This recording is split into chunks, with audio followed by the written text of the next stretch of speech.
Alors aujourd'hui, j'ai une question pour vous. Est-ce que le fait de pouvoir parler en anglais et puis de parler couramment anglais, est-ce que c'est un rêve ou est-ce que c'est un objectif concret? Et on va développer un petit peu ça parce que si on développe ça, on s'aperçoit qu'il y a des pièges justement quand on tombe un peu dans le rêve. Dans le rêve, vous savez, le rêve, c'est cette chose qui fait qu'on est très enthousiaste au début. C'est un peu, on est tout feu tout flamme. Ça fait des flammes très grandes, aussi grandes qu'elles sont, voilà, qu'elles sont éphémères finalement et ça retombe aussi vite.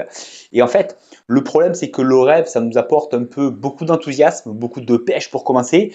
Mais le problème, c'est que ça nous met un gros rocher devant. Et on va expliquer un petit peu pourquoi et justement comment on fait pour passer de ce rêve qui va très vite nous bloquer à une réalité concrète qui va faire qu'au contraire, on va aller atteindre des objectifs qui sont bien plus vastes en fait qu'on l'imaginait au début.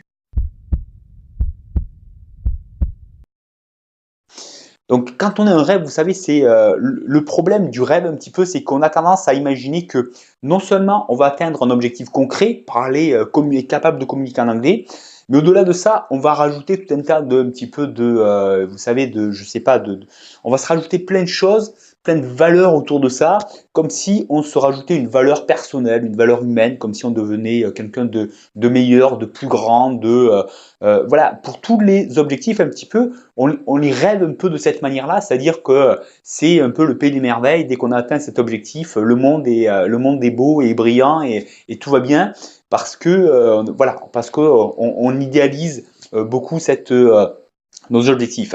Et du coup, effectivement, on est tout feu tout flamme au début, ça nous lance avec une grande passion au début. Et le problème, pourquoi je dis que ça nous met un gros rocher finalement en face très rapidement? Parce qu'en fait, bien souvent, le rêve, ça vient un peu combler un peu toutes nos faiblesses, un petit peu, en tout cas les faiblesses qu'on perçoit chez nous. Des fois, un manque de confiance, un manque on se sent pas assez valorisé. Et du coup, on a l'impression, enfin voilà, le problème, c'est que de vouloir un peu combler un peu tous nos problèmes à travers un objectif, on va très vite se heurter à cette même problématique. C'est-à-dire que regardez, vous apprenez l'anglais, l'anglais, ça se fait, on va en reparler justement. On va en reparler, mais ça se fait vraiment en se heurtant à tout ce qu'on ne sait pas. Et vous allez vous heurter très souvent à plein de choses que vous ne savez pas quand vous apprenez une langue. Le problème, c'est que quand c'est un rêve un petit peu, dès qu'on va sortir à quelque chose qu'on ne sait pas, ça va nous piquer un peu au vif, justement, là où on espérait combler un peu notre manque de confiance, notre problème de, enfin, en tout cas, un petit peu tous nos manques de, maintenant, je passe à une étape supérieure, je suis quelqu'un de plus grand pour une raison X, Y, mais vous savez, voilà, tout ce côté un peu imaginaire. Et là, ça nous fait un peu, ça crève un peu là, notre bulle.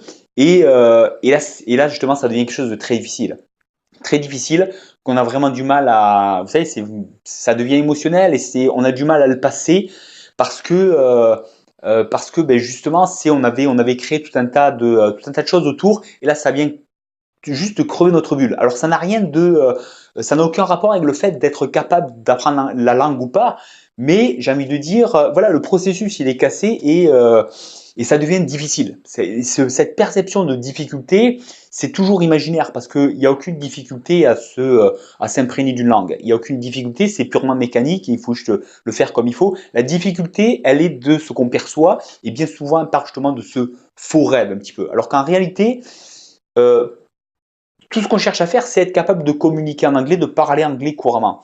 Et en fait, ça va nous apporter beaucoup plus de choses qu'on l'imagine, mais pas sur un niveau imaginaire, sur un niveau bien concret. Et maintenant, comment on fait pour passer au niveau concret? Ben justement, c'est exactement l'inverse, c'est-à-dire que on va se heurter. On va même chercher à se heurter à tout ce qu'on ne sait pas. En fait, on ne se heurte pas. On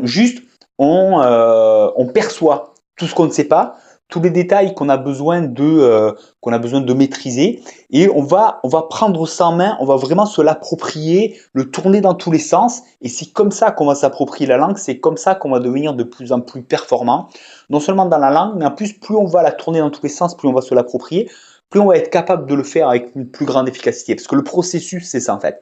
Le processus, c'est entre guillemets se heurter à tout ce qu'on ne sait pas. Et pourquoi je dis que c'est ça le processus? Parce qu'à chaque fois que on trébuche sur quelque chose que on ne sait pas bien, et bien justement, on va le percevoir. C'est quelque chose de très concret, de très spécifique, et on va pouvoir le percevoir de manière très spécifique et donc très détaillée. Si on ne se heurte pas à quelque chose, on ne le perçoit pas, enfin voilà, on le perçoit de loin finalement.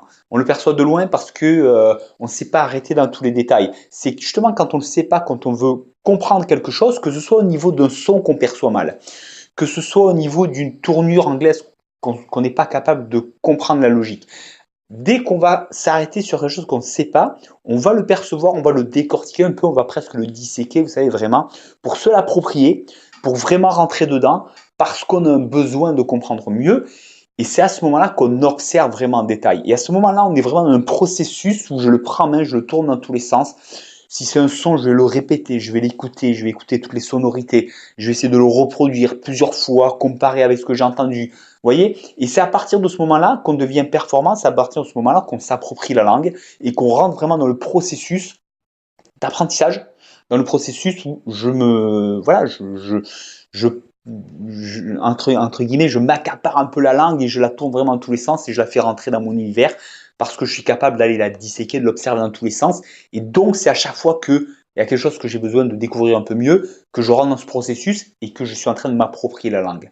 Donc ça, c'est exactement l'opposé un petit peu du rêve. On est dans le cas concret et là, on devient vraiment performant. Mais quand on a compris que la problématique, elle se joue ici, elle se joue pas dans je sais pas, c'est difficile parce que j'y arrive pas, mais bien au contraire dans ça je sais pas et j'ai envie de savoir et je veux le tourner dans tous les sens jusqu'à ce que ce soit aujourd'hui ou plus tard, parce qu'en général ça se fait en plusieurs étapes, mais je vais commencer à le tourner dans tous les sens pour que ça devienne de plus en plus familier avec mon vécu, avec ce que je connais.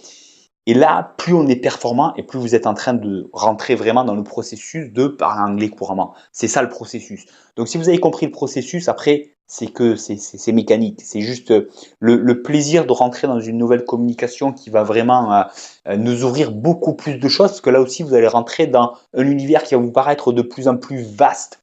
D'accord? Il y a de plus en plus de détails qui vont vous paraître à venir approfondir, mais au fur et à mesure, vous allez voir que la capacité à communiquer en anglais va vous ouvrir aussi un univers de plus en plus vaste et de plus en plus détaillé. Et effectivement, il y a de quoi faire, c'est merveilleux, mais ce n'était pas au niveau où on l'avait imaginé au début. Donc voilà, moi je vous invite à bien sûr vous inscrire sur le site parleranglais.training pour vous laisser votre email tout simplement en fait. Quand je dis vous inscrire, c'est vous laissez votre email et vous recevez des vidéos pour rentrer un peu concrètement justement dans la méthodologie à mettre en place, qui est à la fois simple et passionnante. Vous allez voir, c'est très facile.